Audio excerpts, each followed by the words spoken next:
ఓం శ్రీ గురుభ్యో నమ. గురువు 119 రోజుల పాటు వృషభ రాశిలో వక్రస్థితిని పొందుతున్నాడు.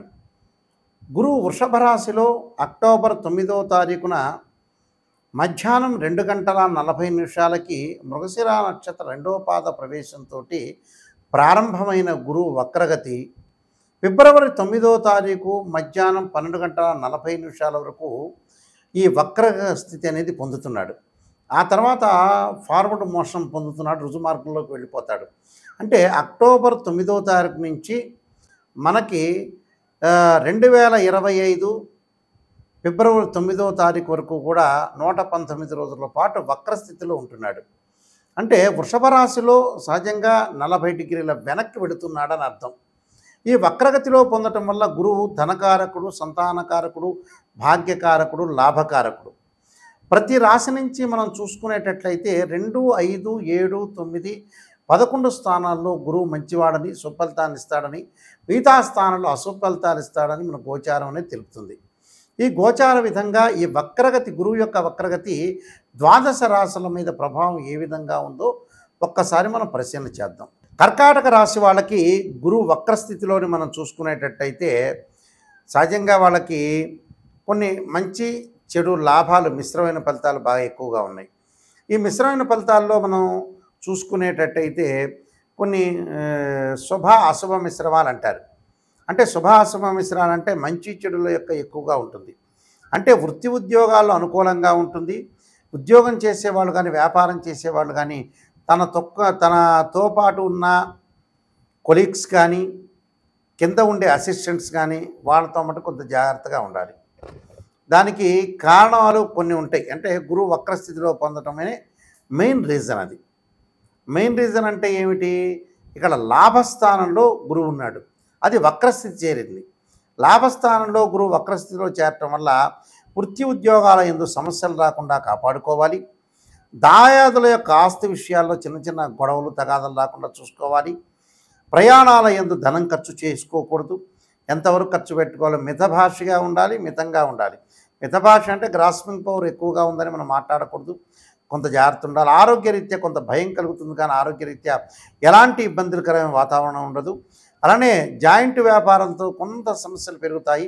ఆ క్షణికంగానే 119 రోజులు అన్ని రోజులు ఉండవు, కానీ కొన్ని రోజుల పాటు తగ్గే అవకాశాలు ఉంటాయి. నిలకడలేని పనులు, స్థానచలనము, ఉద్యోగంలో ప్రమోషన్లు, గృహాల యొక్క మార్పులు, కార్లు కొనుగోలు చేయటం, వాటిని వెంబటే మార్పు జరగటం, అధికారుల యొక్క దూషణలతోటి కొన్ని చిక్కులు వచ్చే అవకాశాలు ఉంటాయి. అలానే విదేశాలకు వెళ్ళే అవకాశాలు ఎక్కువ ఉంటాయి. కానీ అన్ని రహస్యాలన్నీ కూడా ఉద్యోగస్తులందరికీ కూడా పక్కన తోటి కొలీగ్స్తో చెప్పకుండా ఉండటం చాలా మంచిది. అంటే ఇవన్నీ కూడా ఏంటంటే కొంత మనం ఆలోచన చేసి జీవితాన్ని ముందుకు వెళ్ళాలి. విరోధభావాలు కలగకూడదు. సంతానం ద్వారా కొన్ని మంచి వార్తలు వింటాం, సంతానం ద్వారా సుఫలితాలు జరిగే అవకాశాలు ఎక్కువగా ఉంటాయి. అంటే ఇవన్నీ కూడా వాళ్ళకి జరిగే అవకాశాలు ఉంటాయి కాబట్టి కొద్దిగా జాగ్రత్త వహించి ముందుకు వెళ్ళటం మంచిది. దానితో పాటు వివాహాది శుభ కార్యక్రమాల్లో పాల్గొంటారు. వాళ్ళ ఇంటిలో శుభ కార్యక్రమాలు జరగటం ఒకటి. చదువు పట్ల విద్యార్థులు శ్రద్ధ చూపించాలి.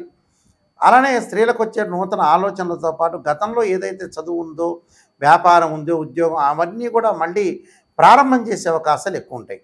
అంటే ఏదైనా సరే మనం పనిచేసేది ఒక హానెస్టీగా పనిచేయాలి. నీతి నిజాయితీ అనేది చాలా మోస్ట్ ఇంపార్టెంట్ అని మనం చెప్పఉంది.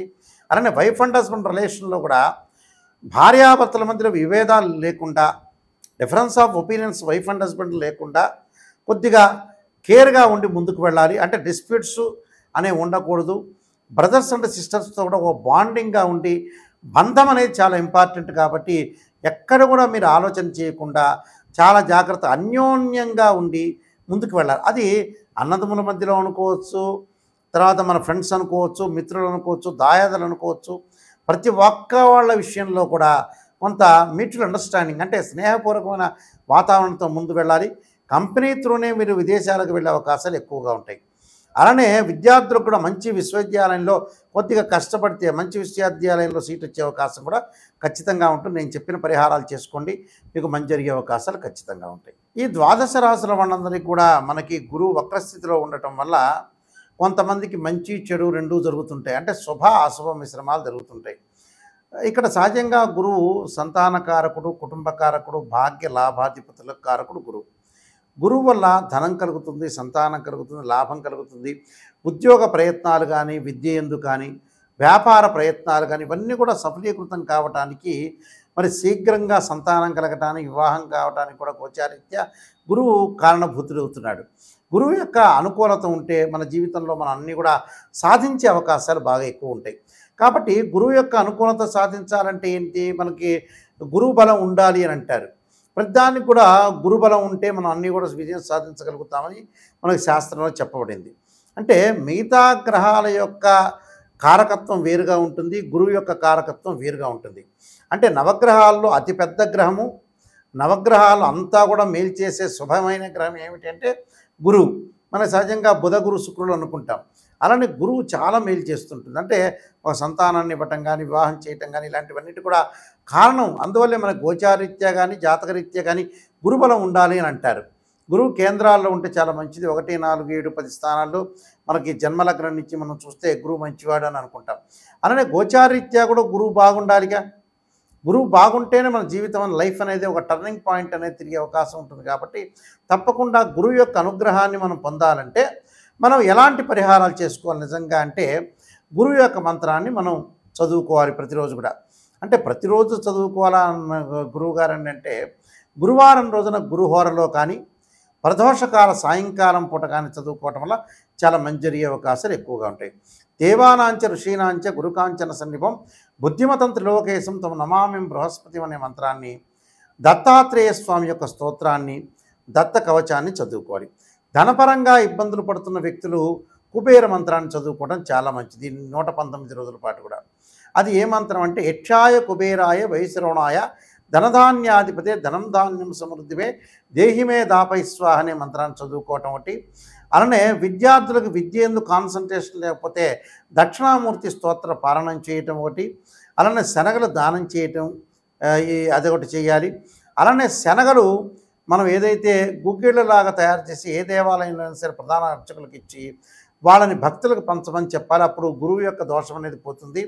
అలానే దానితో పాటు ఎక్కడైనా సరే గురువారం రోజున ప్రత్యేకంగా దేవాలయం దగ్గర బిచ్చగాళ్ళు కొంతమంది ఉంటారు. వాళ్ళకి ఆహారాన్ని ఇవ్వటము, కొంత డబ్బులు ఇవ్వటము, వాళ్ళకి ఏదో వస్త్రదానం చేయటము, అంటే అన్నదానము, వస్త్రదానము, అలానే రకరకాల దానాలు చేసుకోవటం. కొంతమంది వర్షాకాలంలో కానీ కొడుగు దానం, అంటే పాదుక దానం, ఇలాంటివి దానాలు చేస్తుంటారు. అంటే ఎవరికైనా సరే మనం మంచి చేయటం వల్ల మనకు మంచి జరిగే అవకాశం ఉంటుంది. పూర్వజన్మలో ఉండే కర్మ ఫలితం అంతా తొలగిపోతుందని మనకి శాస్త్రంలో చెప్పారు. కాబట్టి మీరు తప్పకుండా నేను చెప్పిన పరిహారాలు చేయండి. అలానే గురువుకి అభిషేకం కూడా చేయండి. పంచామృతంతో, పండరసంతో, చెరుకు రసంతో. ఇంకా విశేషంగా చేయాలంటే బృహస్పతి పాశుపతాశ్రుద్రాభిషేకం అని 10 శివలింగాలు పెట్టి అభిషేకం చేస్తారు. గురువు యొక్క జపము, రావి సమిధలతోటి బృహస్పతి పాశుపతాస్త్ర హోమం చేయటం వల్ల కూడా మీకు మంచి జరిగే అవకాశాలు ఖచ్చితంగా. అంటే జీవితంలో ఏదైతే ఆలస్యం అవుతాయో అలాంటి సంఘటనలన్నీ కూడా ఆలస్యం కాకుండా మన త్వరగా కావాలంటే మటుకు గురువు యొక్క అనుగ్రహం ఉంటే మనకు తప్పకుండా మనం మంచి జరిగే అవకాశం ఖచ్చితంగా ఉంటుంది. ఈ నియమాలన్నీ కూడా, నేను చెప్పిన నియమాలన్నీ కూడా మీరు పాటించండి. మీ అందరికీ కూడా మంచి జరగాలని ఆశిస్తూ సర్వే జనా సుఖినో భవంతు.